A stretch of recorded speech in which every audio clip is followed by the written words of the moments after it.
Nope.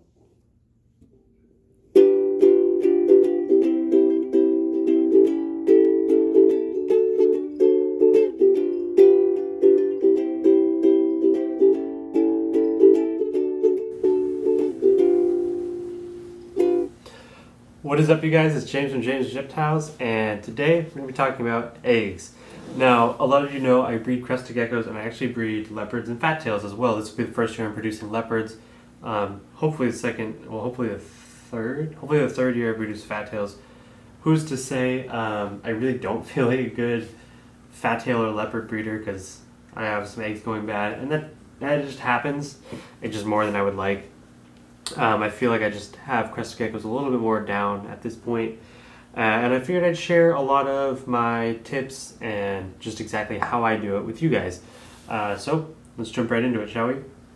So let's talk about adult Crested Geckos first. So you have a pair of adult Crested Geckos, and they've been laying good fertile eggs for a while, and about every 3 to 4 weeks, I'd say a female lays a clutch of eggs.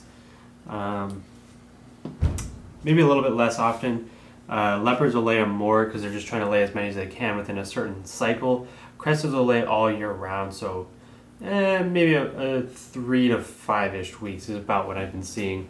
And these are all the eggs I currently have. So let's talk about how I incubate them first off. Crested Gecko eggs are amazing because they incubate at room temperature, and the Crested Geckos don't need heat themselves, so it's an awesome animal to get you started in breeding. There's no fancy equipment. You just get 2 geckos and you breed them, and you put the eggs in a cup. So these are 8-ounce deli cups, and this is Pangea Hatch, I believe is just the name of it, and it actually turns dark brown when you add water. It's super orangey, kind of looks really dry. When you add water, lots of dust comes up. You're supposed to sift it. I don't sift it. It just kind of sounds like a waste of time. And I add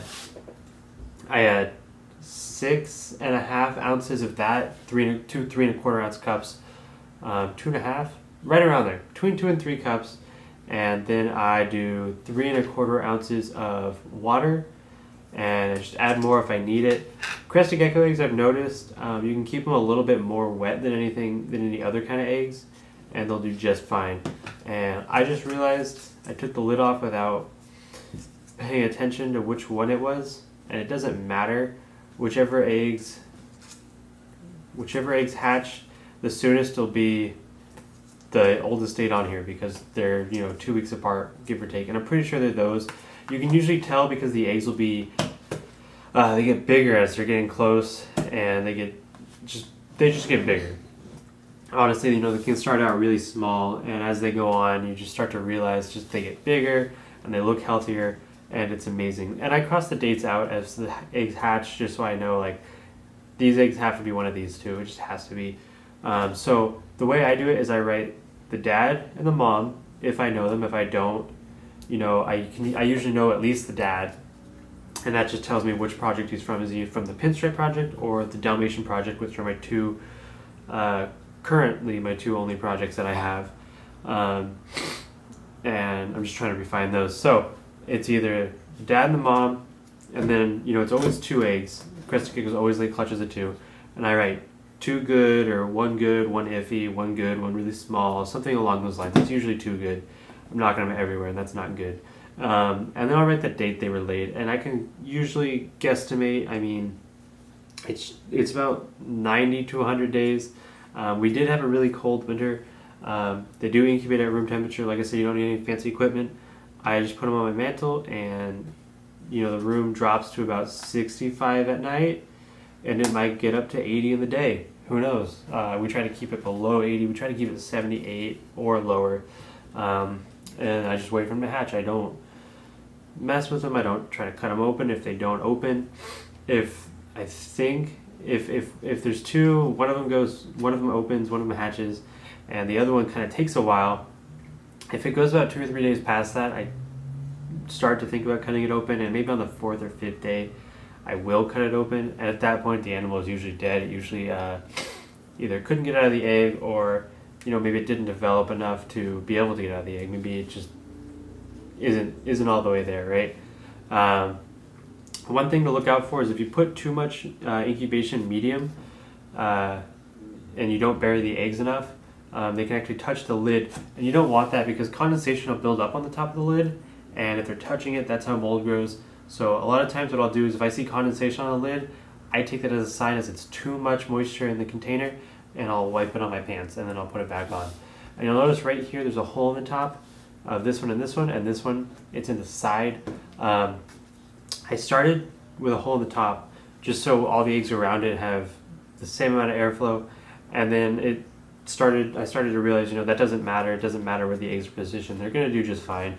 And if I put it in the side, I could stack them without worrying. So from here on out, I will be doing it on the side. It doesn't matter where it's out on the side.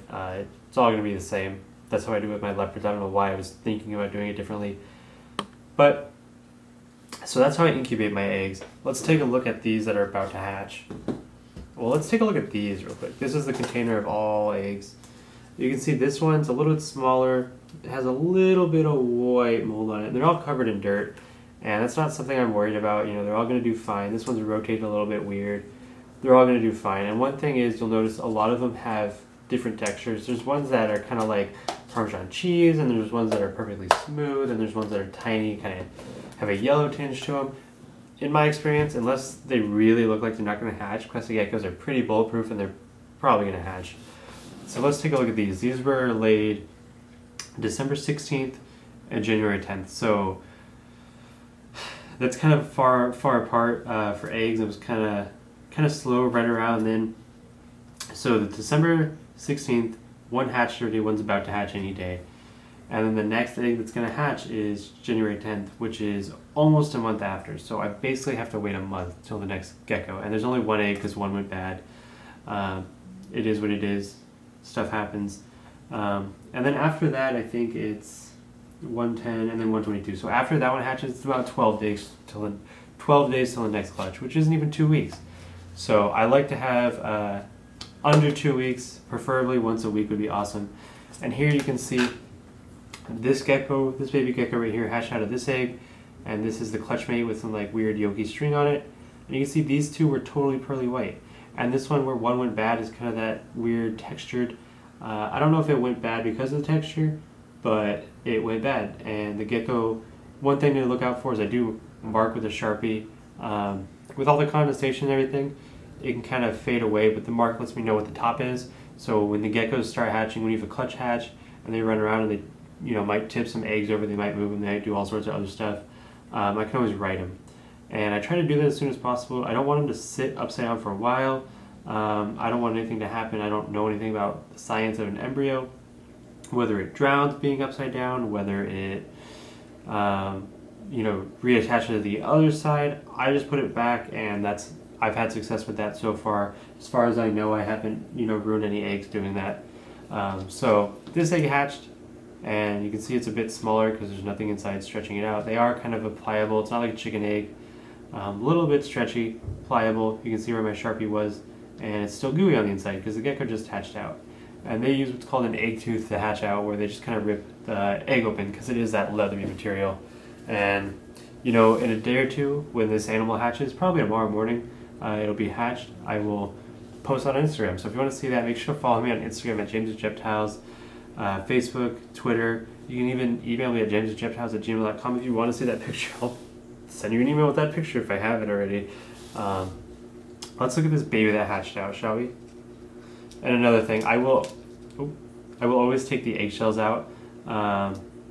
Something about the gooiness of the eggshell is like, insects love that, and they will flock to your little incubation container if all that juicy good protein is in there left over. Baby crested geckos are very jumpy, and they don't know what's going on. They're very very excited. But what was I saying? The yolk. So one of the reasons I don't cut eggs open and I don't worry about how long they take is the longer an egg incubates, the more time they have to absorb that yolk. And proven in studies by other breeders with all sorts of reptiles, the longer it stays inside the egg, usually they come out bigger and healthier. And with most animals, if they come out bigger, they're going to do better. They're going to less likely, fail to thrive. They're less likely going to refuse to eat because prey is too big for him because he'll already be a little bit bigger. Alright, so this little guy just hatched out, and you can tell he's super energetic. I'm going to call him Tornado. He's going to be named Tornado. Give it 6 months and he'll be, 10 grams and on MorphMarket. And Crested Geckos, they hatch this big. They're going to stay that big for quite a while. They don't really seem to grow very fast. It could take about 1.5 years for Crested Gecko to get to really full size, especially if it's not eating crickets. All that protein from the crickets really help them grow a little bit faster. A couple months faster, which can mean a lot if you're breeding and trying to sell. And on the other hand, you don't really want to push your geckos, but they are going to eat at whatever speed they want to. And they kind of grow in growth spurts from what I've noticed. It might be this big for 2 months, and then it'll get to another size. It'll do a couple really good sheds, it'll get to another size, and then it'll start eating a bit more. Maybe it'll start be interested in crickets, and it'll stay there for a couple months, and then it'll get to another size. And it'll just it goes through growth spurts. It's something I've noticed. It's something I've talked to some other keepers about, not necessarily breeders, but just other keepers. It's just a theory that I have. Crested geckos are super easy, super amazing first pets, especially if you want to see the cycle of life, if you want to show your kids the cycle of life. They definitely aren't the stickiest as babies. Like, there he goes, but I'm going to put him in a tub, and I'm going to make him, I'm going to inventory him and make him a little tag, or I might wait for his brother to hatch actually to make him a tag, just to save myself a little bit of time. But this is Tornado, look out for him. We'll check up on him in a future video, and we'll wait for his brother, who might be named Thunderstorm or something like that. So this is Tornado. If you have a suggestion for the name of the brother, definitely comment it. I definitely want to see what those comments say. Something along the lines like Tornado and something to go with that. Maybe Tsunami or something like that would be epic. So I'm going to put this baby away. My name is James from James Reptiles. Make sure to like, comment, subscribe. All that definitely helps out the channel. We're slowly growing, slowly getting better. Make sure to check out my social media. My Instagram's finally, we hit a lull for a while there. We're finally kicking off again. Getting close to 400 followers on Instagram, so I'd love to see that. And I'll catch you guys in the next video. Hope you enjoyed. Hope you learned something. Have a good one and stay safe. Oh, let me know if you like this background better. I turned the table differently. I was talking to my buddy Brian about the background. He said, we should make a background. I purposely put the racks up in a way where they were the background, but I was filming kind of over there, and now it's this way where it's racks, and another rack over here you can't see. So let me know what you think, and if you have any suggestions. Alright, like I said, have a good one.